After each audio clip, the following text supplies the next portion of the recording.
Bueno, muchísimas gracias por continuar aquí en su programa Voz Matutina a través del canal 85 de Claro TV y también a través de nuestro canal de YouTube Voz Media Network. El día de hoy yo me siento sumamente feliz y orgullosa de tener aquí una persona que se ha destacado por su labor política, economista, ex ministro de Turismo, ex director de la refinería, ex legislador, también estuvo en la cúpula de uno de los partidos más importantes de la República Dominicana, ex miembro del comité político del Partido de la Liberación Dominicana, es un autor de varias obras, como fue el libro El ensayo sobre el gobierno del profesor Juan Bosch, libro de poemas, anhelos y amores y desvelos, también El turismo en la economía dominicana, la selección de discursos de la precampaña del PLD de 1998. Y hoy tenemos el placer de venir a hablar con él de algo que le apasiona, un melómano por excelencia, y el día de hoy viene a hablarnos de su libro Músicos, Compositores, Canciones Dominicanas de los siglos XIX y XX, que cuenta solamente con la mínima página de 464 páginas de toda la historia y el acervo cultural que nos hace falta tanto a los dominicanos. Él ha investigado durante años para poder dejarnos esta joya a las próximas generaciones. Yo estoy sumamente feliz de recibir aquí en casa, en Voz Matutina, al señor Félix Jiménez, conocido Felucho Jiménez. Me encanta esa carita tuya, Jenny. Yo feliz. Con esa sonrisa de... fantástico. Vamos a hablar de algo que nos apasiona. Dice que cuando haces algo con amor y pasión, todo sale, y creo que la música es algo que es innegable en su vida y que la gente pocas veces conoce, de la diversidad que tiene, de esa pasión tan grande hacia la música. ¿Cómo surge la iniciativa de este libro? Jenny, es una historia media larga, pero tenemos el tiempo porque usted lo merece todo. O sea, que usted, mi entrevista principal es ese libro. Y una joya como esta no es para darle 10 minutos. Así que usted siéntase libre, que estamos aquí con tranquilidad. Además, es el ejemplar tuyo. Yo estoy feliz. Yo estoy que no me soporto. Mira, Jenny, desde muy niño, yo fui conociendo figuras del arte musical dominicano. Y mientras más avanzaba en edad y más conocía artistas dominicanos, más me adentraba yo en el deseo de conocer ese mundo extraordinario que es el de la composición musical. Tú sabes que son 7 notas musicales. Y con esas 7 notas musicales, la humanidad ha conocido millones y millones de piezas musicales distintas. El primero de los grandes músicos dominicanos que yo conocí, viviendo yo en La Vega, siendo un niñito, fue Juan Lockhart, ese trovador extraordinario, puertoplateño de origen, cuyo padre, Danda Lockhart, fue también músico, y un músico autodidacta. El propio Juan Lockhart en gran medida fue autodidacta, porque quien le enseñó a tocar algo de guitarra fue Ramón Gallardo. Tú eres muy joven, pero aquí hubo una orquesta que se llamó Ramón Gallardo y su combo. Pues ese Ramón Gallardo fue un músico puertoplateño también, y fue el que le enseñó, le dio los primeros pasos a Juan Lockhart en el aprendizaje de la guitarra. Luego, naturalmente, Lockhart se hizo guitarrista, no era un lector de música, porque no estudió en academia musical. Y ese hombre extraordinario, Juan Lockhart, estuvo en mi casa, pero no fue en la casa mía. Estaba visitando La Vega, vendiendo casa por casa sus discos. ¡Wow! Y junto con él andaba Luis Vázquez, otro, pero más que compositor, Luis Vázquez era cantante. Un gran cantante y un promotor extraordinario de la canción romántica dominicana. Yo tendría, no sé, 7 u 8 años. Probablemente en la capital en ese entonces habrían 1 o 2 tiendas de discos. En Santiago quizás una, en La Vega ninguna. Y si yo te digo en La Vega ninguna, para esa época tampoco Moca, claro. San Francisco, La Romana, San Cristóbal. O sea, hoy fíjate tú cómo ha cambiado el mundo. Ya los discos no se venden en tiendas, se venden online. Exacto. ¿Verdad? Eso es muestra de la gran transformación por la que ha pasado la humanidad en estas últimas décadas. Y que, perdón, antes nosotros entendíamos que era motivo de trazo un LP, sin embargo ahora es una joya y se están poniendo de moda nueva vez los tocadiscos, o sea que sí, todo vuelve. Crisis grande es la mía, que llegué a coleccionar casi 7,000 discos compactos y resulta que ahora no hay ni con qué tocarlo. Ya no hay aparatos, ya casi no venden. Yo creo que fui el último en comprar uno en Nueva York hace unos meses, porque ya casi no aparece eso. Claro. Ahora estoy yo transformando, mejor dicho, llevando a USB poco a poco esa cantidad grande de discos compactos que yo llegué a coleccionar en más de 30 años de estar comprando música. Bueno, pero mira, para terminar, yo no toco guitarra, yo no toco piano, yo no toco tambora, yo no toco guira. ¿Te toca la puerta por si acaso? Sí, la puerta de mi casa, sí. Pero cuando era estudiante de la Universidad Católica Madre Maestra en Santiago, sí fui parte del coro universitario. Y además tuve el privilegio enorme de que fue doña Margarita Luna la directora de ese coro. Y en ese entonces llegamos a actuar en La Vega, en Puerto Plata, allá mismo en Santiago, como parte del coro de la universidad. Y es lo más cerca, digamos, en lo que yo he participado ya como persona en eso. Pero como amante de la música, fui coleccionando música desde niño. Mamá tenía, mis padres, pero sobre todo mamá, era más amante de la música que mi padre. Papá era un agricultor. Papá era un arrocero y vivía metido en su finca. Mamá tenía más tiempo, por supuesto, y llegó a tener una de las mejores discotecas de La Vega. Discoteca no es discoteca donde la gente va a bailar, sino coleccionista de discos, exacto. Y en esa virtud me adentré en el mundo de la música felizmente, en todos sus órdenes. Tú sabes que hay 3 géneros musicales fundamentales: el folclore, la música popular y la música culta, que la gente le llama clásica, pero realmente el clasicismo fue una parte. En todo el desarrollo de la música culta ocupa un espacio.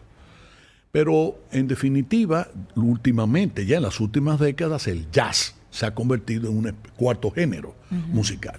Bueno, pues yo tuve desde niño entonces el privilegio de que mamá tenía tantos discos, oía mucha música, y aparte de eso, cuando yo era muy niño y comenzaba ya a leer, a aprender a leer y a escribir, mis padres vivían en un campo de La Piña, del Fantino, provincia Sánchez Ramírez, donde mi padre tenía su finca, y como ya yo tenía 4 años, y estaba iniciándome en la lectura, en el aprendizaje de escribir y de leer, con una profesora que yo recuerdo con mucho cariño, que le decían Fica, allá en La Vega, en la calle Benito Munción. Yo tengo una gran memoria, Jenny. Me encanta. Yo me acuerdo de cosas de cuando yo tenía 4 años que asombrarían a cualquiera. Bueno, pues el caso es que mis primos, los hijos de los tíos en cuya casa yo vivía, me llevaban 10, 11 y 15 años, porque él era el tío mío era el hermano mayor de mi padre y mi padre era el hijo menor de los 7 varones que tuvieron mis abuelos. Y bueno, tuvieron 7 varones y 4 hembras. Yo tuve 4 tías, pero el papá mío era el más chiquito, era el penúltimo de los hijos de mi abuelo Juan Jiménez Esteves y mi abuela Fredevinda Martínez Alba.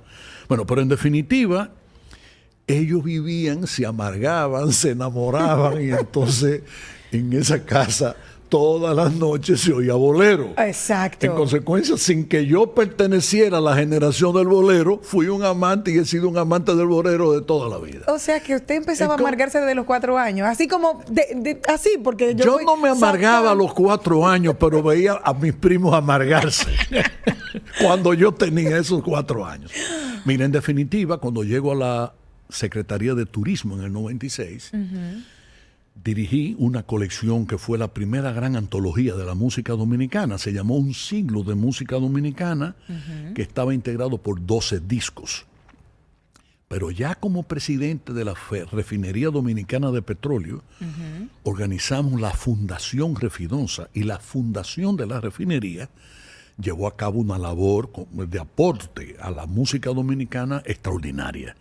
Y uno de esos grandes aportes fue que produjimos 113 discos compactos de la música dominicana de todo el siglo XX, Wow. incluyendo composiciones de músicos que habían nacido en el siglo XIX, y 4 videos, de manera que esos 117 discos y videos, yo creo que eso no puede encontrarse ni siquiera en México, ni en Cuba, ni en Argentina, ni en Brasil, que son los 4 países de América Latina que desde el punto de vista musical van a la vanguardia. O sea, realmente la República Dominicana ha producido tantos músicos, tantos extraordinarios músicos y compositores, que nosotros debemos estar discutiendo el 5º lugar o el 6º lugar de toda América Latina en producción musical. Wow, entonces esta idea cuando surge, ¿cómo viene a tenerla? Porque claro, ya hablamos de la pasión que le une a la música, a la poesía, también sé entonces, ¿cuándo empieza a escribir directamente? Es que el libro es el hijo legítimo de esas colecciones musicales de las que yo te estuve hablando. Una vez ya yo entré en contacto con Rafael Solano, Luis Ovalles, Manuel Tejada, Jochi Sánchez, Diony Fernández, un músico de Jánico, de Santiago, extraordinario, que egresado de Berkeley, Rafael Durán, y conocí a Juan Colón de Santiago, el famoso el saxofonista dominicano. Mira, yo en el mundo artístico me he desenvuelto realmente con unas relaciones amplísimas. Yo fui muy amigo de Johnny Ventura, de Félix de Rosario, conocí... es que me cansaría de decirte, o sea, y de todas las generaciones. Manuel Sánchez Acosta fue un amigo entrañable. Sánchez Acosta, yo tengo incluso el orgullo de que le puso música meses antes de morir a un poema mío. Tú hablabas del libro Anhelos, Amores y Desvelos. Sí. Pues Manuel Sánchez Acosta un día, que es uno de los más grandes, mejores compositores de música popular dominicana, claro, fue a mi oficina y vio el librito, porque es un opúsculo, es un libro pequeño, y se comenzó a hojearlo, y de pronto me dijo, Felucho, dame un papel, una regla y un lápiz. Y cuando yo comencé a ver que él estaba dibujando un pentagrama, me fui de la oficina y le dije al personal delante del despacho, cuidado con hacer algún ruido. Óyeme, y este señor, ya con casi 92 años, sale del despacho mío, de mi oficina, y me dice, te regalo este bolero.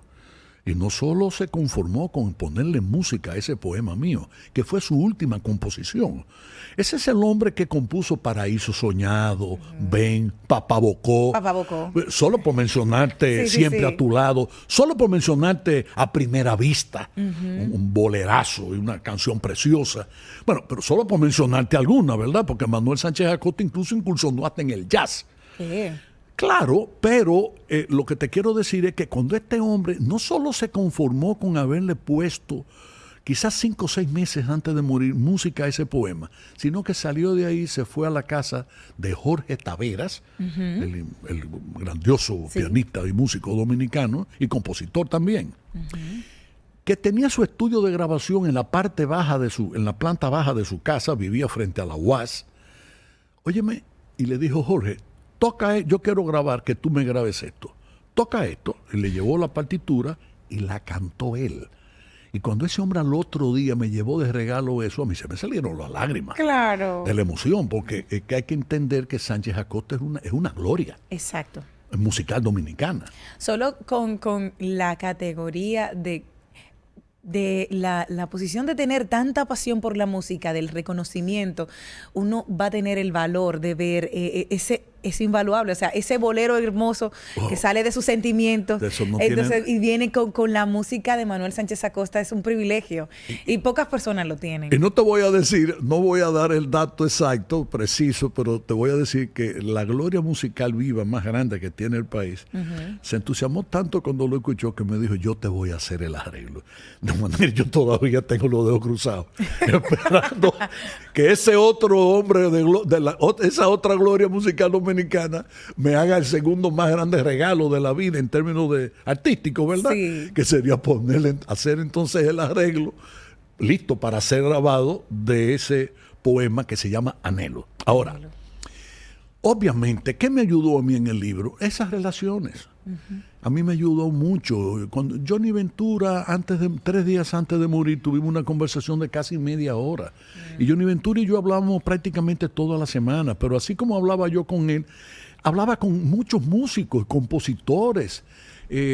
Mario Díaz es un extraordinario compositor dominicano, joven, y Mario me ayudó muchísimo en identificar autores de canciones. Porque y además historiadores locales, o sea, intelectuales de pueblos, de ciudades grandes y de pueblos pequeños, que yo fui relacionándome con ellos por la vía de la política o de artistas, y que de pronto me ayudaron a conformar una cantidad extraordinaria de informaciones que dieron lugar a este libro que se llama Músicos, Compositores y Canciones Dominicanas de los siglos XIX y XX, que en realidad, si se fuese a resumir en una sola expresión, es como una historia de los músicos dominicanos. Algo que me llama mucho la atención es que, claro, siempre le hemos visto esa pasión por la política, pero los ojos nunca le habían brillado tanto, lo siento, con la política, como en este momento cuando hablamos de la música. Y eso quiere decir que hay un enamoramiento, que hay una cercanía, que hay unos sentimientos y todo lo que se plasma ahí. La cultura musical, quiero que me eduque a mí, porque decían que hay una diferencia de cómo nace el merengue, que usted tiene, usted sabe cómo nació, que es diferente, que cómo era el principio, porque yo no lo conocía. El merengue originalmente era una danza. Eso, cuénteme. Era una danza. Y esa danza merengue de los primeros en escribir, vamos a ver. Tú sabes muy bien que la historia, existe lo que se llama la prehistoria y la historia, ¿verdad?, de la humanidad. Y forma parte de la prehistoria toda la época en la que el hombre vivió, pero no escribía.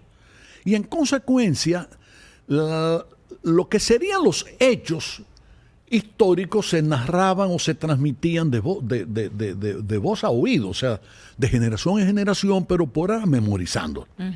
Pero resulta que no, que después aparece la escritura, y a partir de ahí ya los hechos históricos se registran y quedan adecuadamente escritos. Ahí comienza la historia. Con la música pasó algo parecido. La música es una chulería. Tú me hablabas de que mis ojos brillan. Es que la música es el lenguaje universal. Sí. Tú puedes no hablar ruso y bailar con un ruso perfectamente y se van a entender posiblemente bailando sin que él hable español ni tú hables ruso. Pero usted no sabe que hace unos días yo estuve entrevistando a una persona que vivía en Rusia y vino y le dijeron, por favor, cántate algo en ruso. Y él empezó a cantar y yo empecé a llorar y yo dije, no sé, pero me llegó al alma. Y entonces decía, esa mujer tan especial que hubo en mi vida y que se fue. Aunque el baile tiene sus bemoles. Pues yo recuerdo una vez en La Habana que yo dije, caramba, yo nunca he bailado un son. Déjame yo ir a un sitio de baile y saco a bailar una mujer, a bailar son, ¿verdad? Tuve que desprender... tuvimos que terminar bailando separados. Sí. Porque yo recuerdo que Pedro Mir, ese hombre extraordinario, ese poeta grande nuestro, que además yo le quise mucho y tuve el privilegio de que fui querido también por don Pedro. Pedro me dice, Felucho, cuando yo le hice la historia esa, me dijo, lo que pasa, Felucho, es que el dominicano baila compasado y el cubano baila acompasado, de manera que cuando yo daba un paso a la izquierda, la cubana se me iba a la derecha y viceversa, y no había manera. Entonces yo, bueno, como no había manera, la solté y así cada quien bailó. Es cierto, porque ellos bailan a contrarreloj, nosotros bailamos en sentido del reloj y ellos a contrarreloj. Claro, o sea que ustedes estaban... Don Pedro, ¿cómo no íbamos a entender? Don Pedro realmente fue el que me lo describió. Claro. Aquí bailamos acompasado, allá bailan compasado, allá acompasado. Bueno, pero lo que te decía, la música también tiene su origen en un momento específico de la historia de la humanidad. La música ha existido siempre. La lluvia tiene música. Cuando uno va a una montaña y uno escucha los pinos, el viento moviendo las ramas de los pinos, eso es musical. Cuando tú oyes una caída de agua, tú quieres una cosa más musical y más bella que eso. La voz humana es el principal instrumento musical que conoce y ha conocido la humanidad. Pero ¿qué pasaba? Que se podía cantar, podían haber bailes, etcétera, pero no se escribían. Claro. Y como no se escribían, entonces, ¿cuándo comienza la música a ser ya realmente música? Los monjes, enclaustrados en sus monasterios, etcétera, cantaban en la misa. Y esos cantos eran originalmente a una sola voz. Posteriormente, con el paso del tiempo, se fueron haciendo a varias voces. Armonías. Y hubo un papa, el Papa Gregorio el Grande, o Gregorio I, que le ordenó entonces a esos monjes a que escribieran, porque había notas bajas, medias y altas. Entonces él pidió que se registrara eso por escrito. Por eso se le llaman cantos gregorianos, por el Papa Gregorio. Y entonces los cantos gregorianos marcan el inicio de lo que es ya la música como música. Luego de los cantos gregorianos, por supuesto, la humanidad sigue desarrollándose, el tiempo sigue pasando. Entonces aparecen ya la música renacentista, la música barroca, la música clásica, el romanticismo, etcétera, etcétera, etcétera. Bueno, pues en República Dominicana, el primer hombre que lleva a la partitura, que escribe música, fue Juan Bautista Fonseca, que nació en el año 1810. Aparece en el libro. En el libro hay muchas historias de muchos músicos dominicanos, o sea, no de familias musicales, 1810, etcétera. Estamos hablando que éramos Santo Domingo español en esa época, sí. Ni siquiera éramos República Dominicana. Y mira ya cuando comenzaba la historia de la música, qué rico. Sí, entonces eso era una danza, la danza merengue. Pero el merengue, fuera de esas danzas merengue de Alfonseca y de otros más, entonces Alfonseca forma ya parte de la banda militar, de una banda militar aquí, porque la música en el país se desarrolló fundamentalmente por el influjo y gracias a la iglesia. Habían órganos en las iglesias y llegaron a venir incluso sacerdotes españoles que sabían de música. El propio Monseñor Meriño trajo al padre Andrés Eresquena a dirigir la academia musical que él formó en el año 1885. Ya antes el padre Villini en los años 60 había formado en el Colegio San Luis Gonzaga una escuela de música también.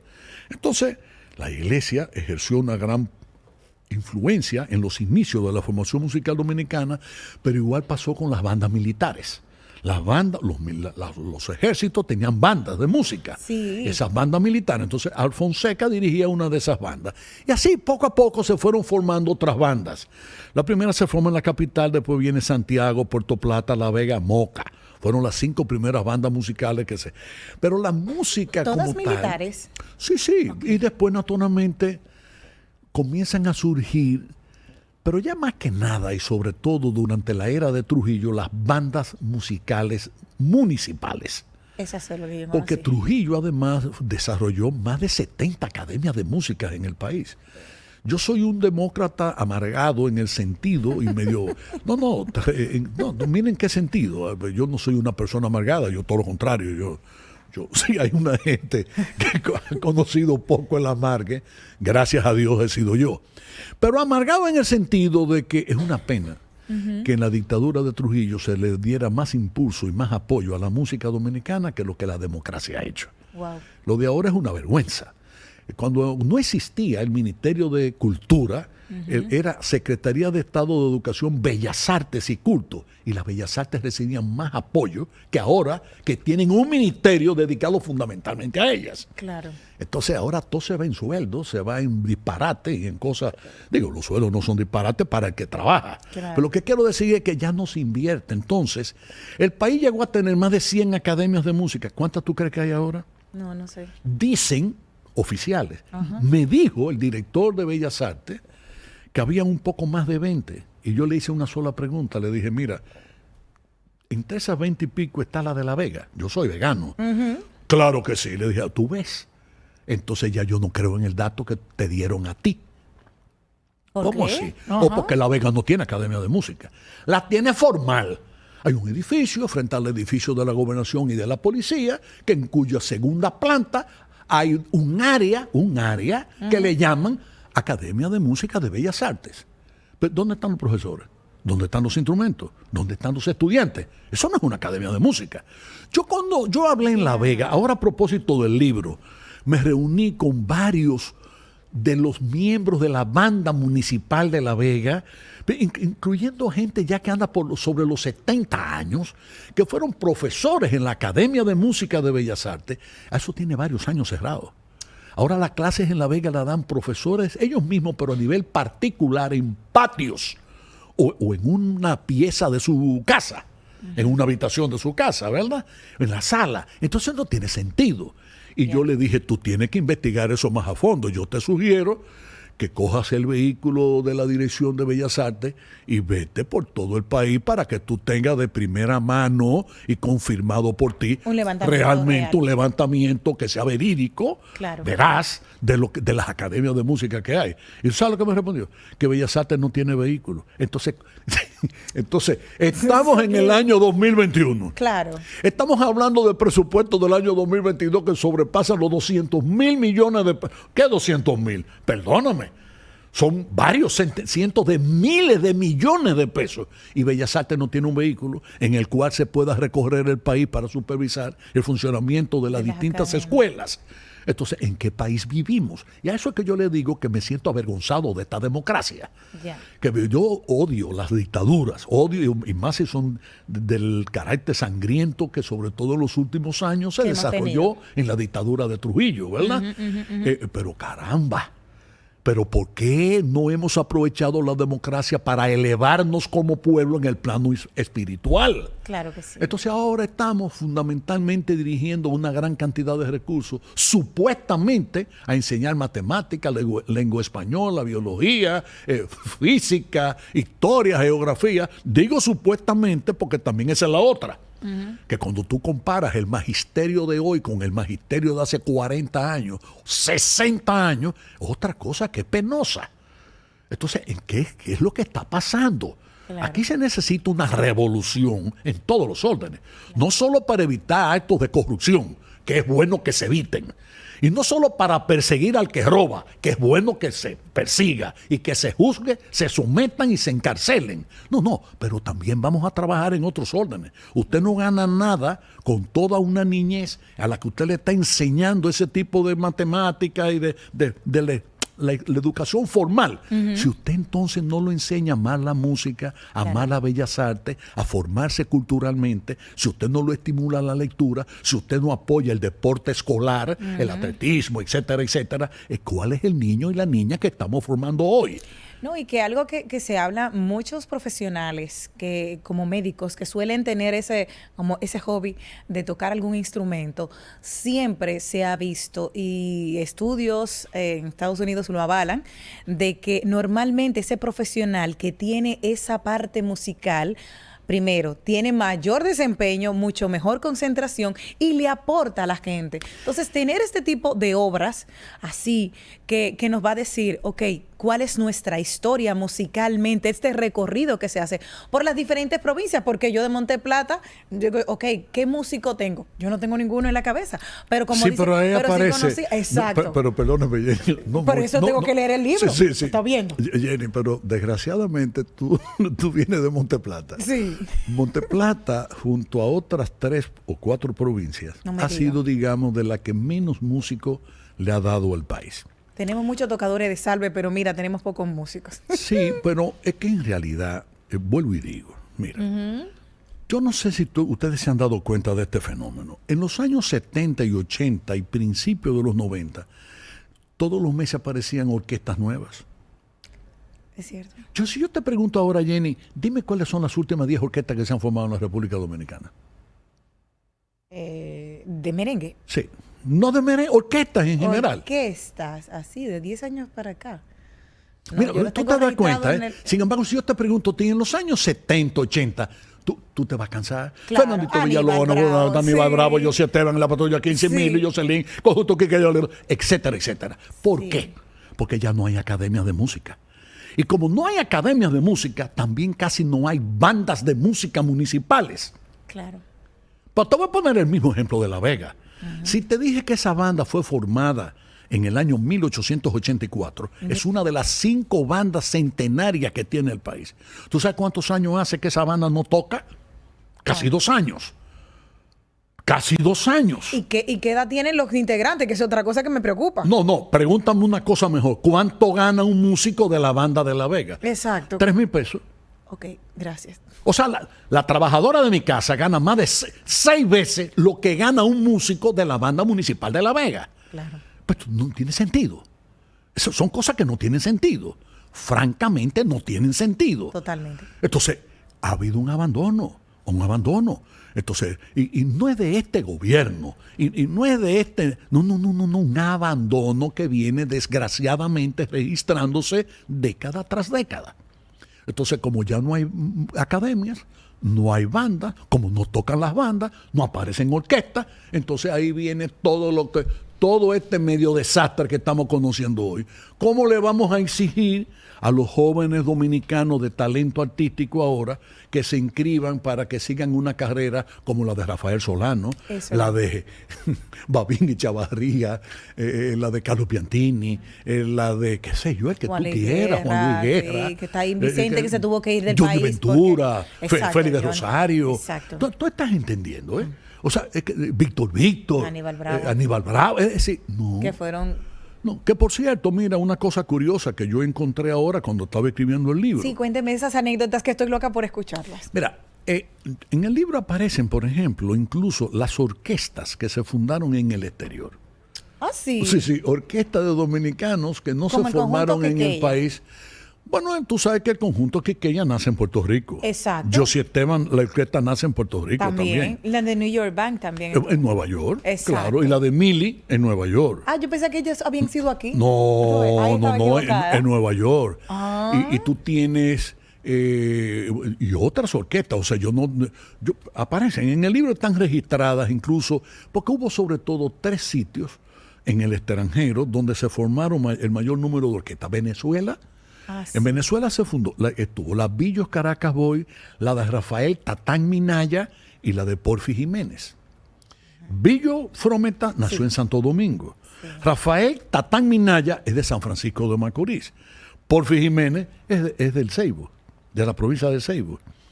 Y fueron 3 orquestas destacadas, a un punto tal que la orquesta de Rafael Tatán Minaya, también aparece el dato en el libro, cuando se presentaba en el Hotel Waldorf, que es el hotel luego conocido como Waldorf Astoria, y cuando yo te digo el Hotel Waldorf Astoria, yo te estoy hablando de un hotel que en Nueva York sería como hablar aquí del Hotel Aragua, o del Embajador en la capital.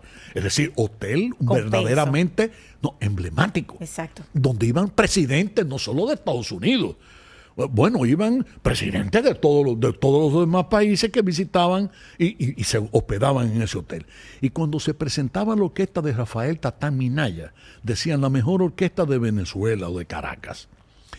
Aunque en realidad, curiosamente, esa orquesta no tocaba merengue. Esa orquesta era una especie de Big Band, como decir la de Glenn Miller, etcétera. Y yo no sé, me he enterado, porque este libro, por supuesto, me hizo investigar muchas cosas. Claro. Y por eso aparecen incluso en el libro músicos extraordinarios que nadie sabía que eran dominicanos y que son dominicanos. Oye. Y hablando de Venezuela, uno de esos músicos, por ejemplo, lo fue Freddy Coronado. Freddy Coronado. No lo conoce nadie. No. Aquí no lo conoce nadie. Y yo llego a Freddy Coronado a través de Magdalena Frometa, una hija de Billo Frometa. Ajá. Billo tuvo varios matrimonios con venezolanas. Yo creo que tú sepas, Jenny, que el entierro de Billo Frometa en Caracas fue más grande que el de Chávez. Y yo vi el de Chávez, fue realmente grande. Todo eso ha degenerado muchísimo, pero en aquel momento todavía Chávez era un hombre amado, ¿eh? Claro. Y muere, y el pueblo de Caracas expresó su pesar. Ahora, cuando Billo Frometa murió, Caracas se detuvo. Yeah. ¿Y cómo no se iba a detener si Billo Frometa le dedicó en algo que yo sugiero en el libro debiera aparecer en el libro de Récord Guinness? Billo Frometa le compuso 10 canciones a Caracas, incluyendo el nombre de Caracas en los títulos de esa canción. Wow. Caracas vieja, Caracas contenta, Caracas de tal forma, Caracas de lo otro. Y me estoy refiriendo a canciones como, por ejemplo, y naturalmente tuvo décadas esa orquesta, que pasó muchísimas vicisitudes también. Claro. Incluso a ellos le hicieron salir de Venezuela por envidia de otros músicos y artistas venezolanos y paró en Cuba. Y de Cuba felizmente pudo regresar de nuevo a Caracas, aunque no vino a República Dominicana, sino cuando ya después del ajusticiamiento de Trujillo. Billo era antitrujillista, era un hombre pero de un sentimiento dominicanista extraordinario.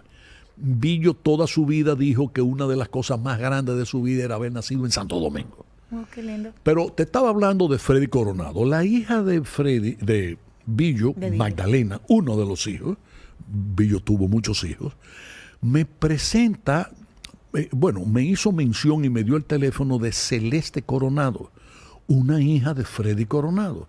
Y Freddy Coronado fue de lo que se fue con Billo Frometa a tocar a Venezuela. Estudiaban en la Universidad de Santo Domingo, que hoy es la UAS. Sí.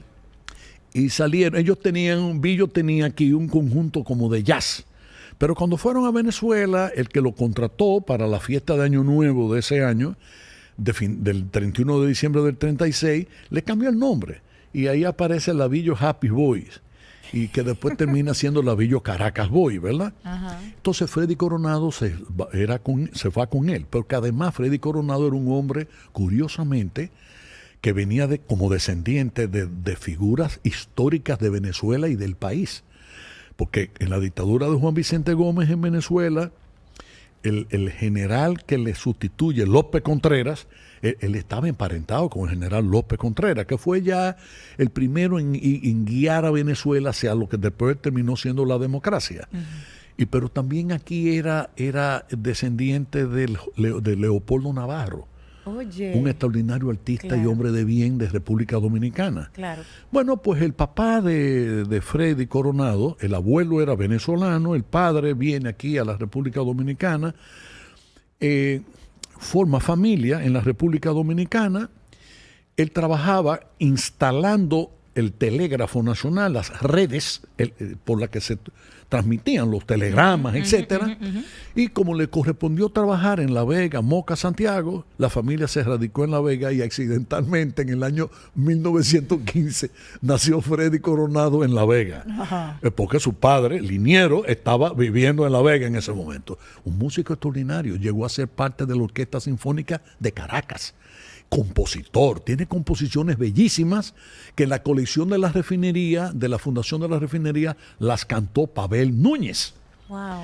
Y bueno, así como te digo eso, Jenny, el libro está lleno realmente de cosas curiosas, etcétera. ¿Y cuál el sur? Le voy a preguntar, sí, porque me voy a aprovechar. En la parte sur, ¿encontró una riqueza de muchos músicos o los músicos nuestros son más de la parte este, de la parte norte, así como en conjunto? ¿Cuál es la zona exacta? La zona más extraordinaria en orígenes de músicos es Santo Domingo. Ok. De los 523 músicos que aparecen ahí, hay 117, wow, o sea, más de un 20%, que nacieron en lo que hoy es el Gran Santo Domingo. Ok. Pero la mayoría de ellos es lo que hoy es Distrito Nacional. Okay. No provincia de Santo Domingo, sino Distrito Nacional. Le sigue Santiago. Santiago. Que tiene en el libro, creo que hay 66 o 67 de origen santiaguero. Y cuando digo Santiago, me refiero a Santiago como provincia. Porque esa es una característica que tiene el libro, que todos ellos lo sitúan en la provincia. Claro. O sea, una persona puede comprar el libro y irse, si nada más le interesa saber cuáles son los músicos de Santiago, pues va al capítulo de Santiago. Si lo que le interesa es, porque es de la romana, saber quiénes son los romanenses que fueron, claro, hombres y mujeres destacados en la música, pues va al capítulo, busca el índice, la romana. Hay muchos higüeyanos también. Sí, hay higüeyanos. Pero las provincias más destacadas en materia musical son el área de Santo Domingo, Santiago, La Vega, la provincia de Duarte, Puerto Plata, la provincia de Espaillat y San Pedro de Macorís. Y luego vienen en una segunda camada, digamos, por así decirlo, o sea, en un segundo nivel, bueno, la romana, Higüey, pero tú tienes pero Montecristi, Dajabón. Oye. Sí, sí. María Trinidad Sánchez. Y nosotros los de Monteplata que nos quedamos. No, déjame decirte. María Trinidad Sánchez, tú tienes Asua, tienes Bauruco, pues mira, Bauruco, Cheo Zorrilla de Bauruco. Fernando Arias es de Bauruco. Claro. Solo con esos dos grandes compositores dominicanos tiene Bauruco una representación. Y digo, no quiero que se sientan mal los demás. No. Pues estoy hablando solo como muestra, ¿verdad? Como, atención, Monteplata, no se sientan mal. No, es que yo creo que en Monteplata hay uno, Jenny. Hay uno. Al menos que nos saque de la pena, por favor, porque ya yo estoy... A mí para comenzar a hacer música, como que ya yo estoy... En realidad hay 4 provincias que no se han destacado mucho por eso. Ajá. Está Monteplata, Pedernales, Samaná e Independencia. O sea que, miren, hacemos un tiro así a lo largo tenemos que buscar. ¿Cómo involucra usted a Rafael Solano en esta joya que tendremos de la música? Rafael ha sido, mira, hay una página entera dedicada a mis agradecimientos a las personas que de una manera u otra contribuyeron a hacer, yo digo que son como coautores del libro, porque la verdad es que yo no hubiese podido escribir ni en la cuarta parte, solo por el conocimiento propio que yo tenía. Pero me apoyaron mucho y con mucho entusiasmo. Con Solano, el vínculo vino de distintas maneras. Yo a Solano comencé a tratarlo como, primero, a mí me encantaba Rafael Solano. O sea, yo fui siempre un admirador y siendo joven vine y bailé una vez en el, ¿cómo se llamaba? En el Embassy Club del Hotel Embajador, y Rafael Solano era el que tenía la orquesta que animaba ese gran salón. Que por cierto, Jenny, el mundo ha cambiado tanto y la vida social y musical y artística dominicana y hasta de diversión ha cambiado tanto que tú no me vas a creer lo que yo te voy a decir. Cuéntame. En Santo Domingo hace 50, 60 años habían fiestas todos los días en el hotel en Jaragua. La orquesta de Luis Alberti. Ajá.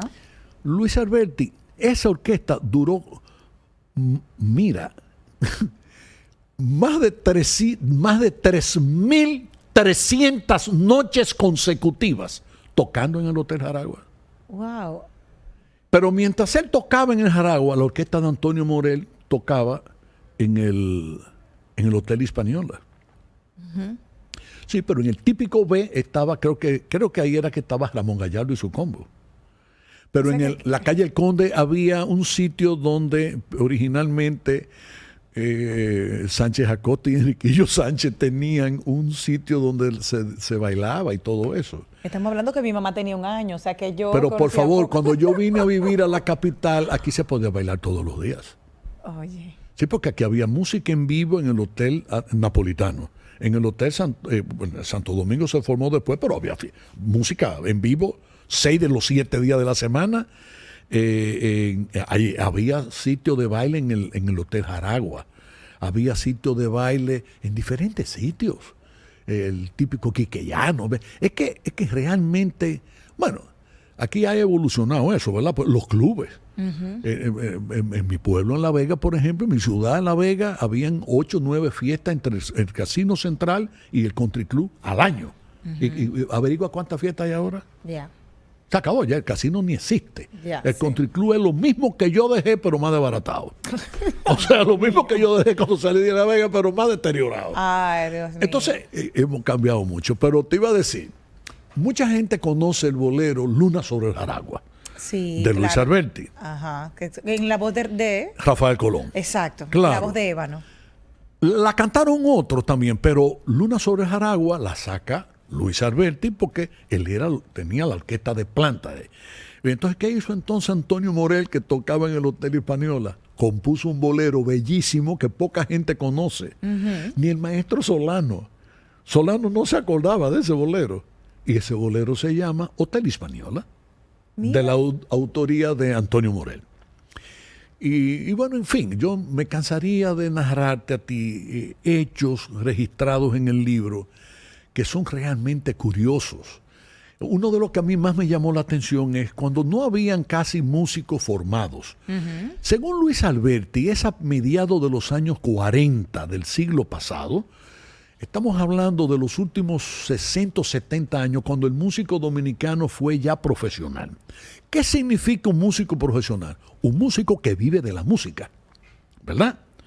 Pero los músicos antes no vivían de la música. Eran zapateros, sastres, ebanistas, carpinteros, choferes, porque no le alcanzaba lo que ganaban como músicos. Claro. Los músicos antes tocaban casi todos de oído. Y no creas tú que había hace 100 años muchas orquestas que tocaban, digamos, al compás, o sea, siguiendo un mismo ritmo.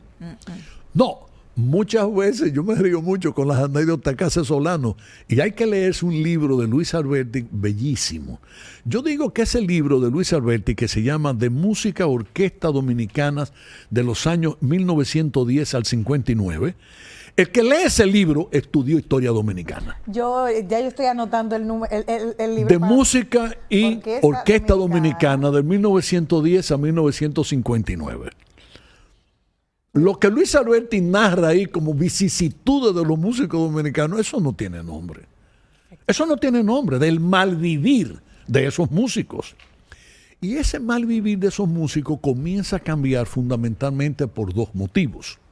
En primer lugar, la aparición de la radio. Uh-huh. Cuando aparece la radio, esos grandes músicos iban y tocaban en vivo. El cine antes era cine mudo. Uh-huh. Entonces, ¿qué hacían? Bueno, pues Julio Alberto Hernández y otros músicos de esa categoría animaban las películas, tocando piano y eso. Animaban las películas, porque era el cine mudo, ¿verdad? Okay. Claro. Y después, por supuesto, cuando Trujillo, que ya comienzan a desarrollarse esas academias, esas bandas de música, y aparecen entonces las contrataciones. Por ejemplo, Luis Alberti narra en ese mismo libro que él vio como si fuera un manjar que le cayera del cielo, cuando en la era de Trujillo lo contratan y le dieron ese contrato de exclusividad para tocar en el Hotel Aragua. Claro. Sí, Alberto Beltrán fue un cantantazo dominicano, es uno de los mejores y más importantes cantantes, no solo dominicanos, sino cantantes de toda América. Uh-huh. Porque Alberto Beltrán grabó en Cuba, grabó en Venezuela, grabó en Puerto Rico.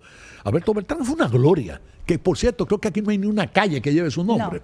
No, aquí hay muchas calles que llevan nombres de gente, de personas que tú no sabes qué hicieron. Porque aquí todo el que se muere es una cosa buena. Sí. Entonces se muere el profesor Pedro Pérez, calle Pedro Pérez. Y a veces se lo ponen hasta no el ayuntamiento, sino la misma ciudadanía. Uh-huh. Pero tú sabes la cantidad de músicos importantes y cantantes extraordinarios que ha tenido este país que no tienen ni una calle, ni un callejón que lleve su nombre. Claro. Bueno, entonces te estaba señalando, Alberto Beltrán señala y da unas declaraciones, que yo las tengo, por supuesto, donde dice que fue a un concurso como de canto y Alberto Beltrán lo que vendía era disparate en la calle, dulcito y cosas. Y cuando siente que le tocan por la espalda, y era Petán Trujillo, que era el dueño de La Voz del Yuna, que luego se llamó La Voz Dominicana, para darle un contrato de exclusividad. Entonces, La Voz Dominicana, para que tú veas lo que era eso, tenía escuela de música, exacto, escuela de canto, escuela de teatro de actuación, escuela de locutores. Es decir, tenía 4 o 5 orquestas de planta. Y naturalmente, aun cuando aquí hay personas que han dicho que el bolero dominicano y la música dominicana era una especie de secuestrada o de presa por la dictadura de Trujillo, sin embargo, hay testimonio de importantísimos compositores, músicos y cantantes que eso que ellos ven mal lo vieron como la panacea para solucionar sus necesidades y resolver su vida. ¿Me permite el libro, por favor? Quiero hacerle Bueno, yo estoy más que feliz. El día de hoy hemos recibido a un Felucho que poca gente ve en la televisión. Ya lo vemos siempre aguerrido con política, pero hoy vieron cómo le brillaba los ojos, cómo tenía esa sonrisa a flor de piel. Yo creo que es por este aporte tan maravilloso de músicos y compositores dominicanos del siglo XIX y XX. Creo que las bibliotecas de República Dominicana son las primeras que deben de surtirse de esto. Y sobre todo nosotros, los comunicadores, que hablamos mucho de música y pocas veces sabemos nada realmente importante. Ya saben que está a la venta, estuvo a partir del 21 de octubre. Sí, está a la venta en el Centro Cuesta del Libro, Librería La Trinitaria, los supermercados Jumbo, Farmacias Carol, y en la autopista Duarte, en la repostería Miguelina, que es la repostería que queda entre La Vega y entre Bonao y La Vega. Señores, para los músicos y no músicos, esto es historia y esto es parte de lo que es nosotros. Siempre dicen que la persona que no conoce su historia está condenada a repetirla. No todo en la dictadura fue negativo. Acabamos de ver qué positivo y era el incentivo a la cultura. Esperamos aprender de esa parte y poder incentivar. Muchísimas gracias, don Felucho, por haber estado conmigo esta mañana. Las gracias te las doy yo a ti por haberme permitido dar a conocer esa obra, ese libro. No. Felices. Y sabe que este espacio siempre tiene las puertas abiertas para usted. Gracias, Jenny. Muchísimas gracias. Nosotros vamos a una pausa y retornamos en breve.